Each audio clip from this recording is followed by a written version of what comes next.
Bonjour à tous et à toutes. Aujourd'hui, petite vidéo sans plan serré. Ce sera une vidéo de présentation de nos mèches prémontées en fil résistif et non résistif. Alors, pourquoi des mèches prémontées? Tout simplement puisque le fait d'avoir du fil résistif et non résistif n'est pas forcément quelque chose de très pratique à monter pour les plus maladroits d'entre nous, hein, ça arrive, hein. Tout le monde a le droit d'être un peu gauche. Et donc, je retire un des fils, donc voilà, ça c'est la bobine classique.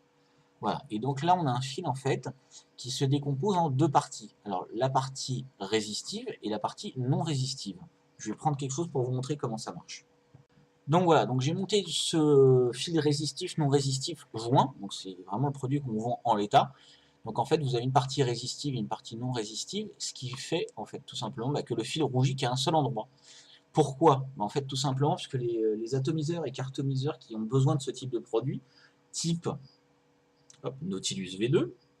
Il n'y a pas que lui, il y a l'Ithaca, il y en a plein qui vont demander ce type de système. En fait, nécessite d'avoir la résistance qui va chauffer uniquement sur le haut, en fait, de la résistance. Donc c'est cette partie-là que vous allez enrouler. Là, c'est un montage d'exemple, hein, c'est pour vous montrer comment ça marche. Donc là, la partie rouge, en fait, va être sur la fibre, tout simplement, et la partie qui ne chauffe pas va en fait conduire jusqu'au plot qui va amener l'électricité. Voilà, ce produit est très très sympa puisque ça vous évite de vous embêter, de vous prendre la tête pendant des heures et des heures à faire un montage qui est un petit peu compliqué quand même, parce que faire une épissure, alors une épissure c'est joindre les deux fils sans soudure, sans rien du tout à la main en faisant un petit nœud, c'est pas forcément évident et ça passe pas forcément dans les petits trous, dans les petites choses. Alors typiquement sur un Nautilus V2 ça va, ça se fait, mais quand on a des produits un petit peu plus spécifiques, type diver cartomiseur reconstructible, type killer, ce type de carto reconstructible, etc., qui nécessite ce type de montage, donc résistif, non résistif, bah, c'est pas forcément évident. Alors que là, bah, ça se fait tout seul, voilà. Donc là, je l'ai monté sur une base d'airain, comme je vous le disais, c'est juste pour que vous voyez bien un petit peu le système et le fonctionnement.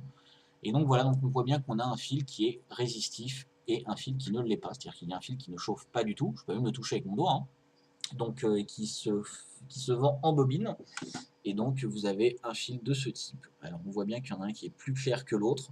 Le fil sombre au centre, c'est le résistif, donc c'est celui qui rougit, et le fil non résistif, qui est des deux côtés, qui est brillant, et bien c'est le fil qui est non résistif, celui qui ne rougit pas, mais qui va vous permettre d'amener le courant sans qu'il rougisse. Voilà.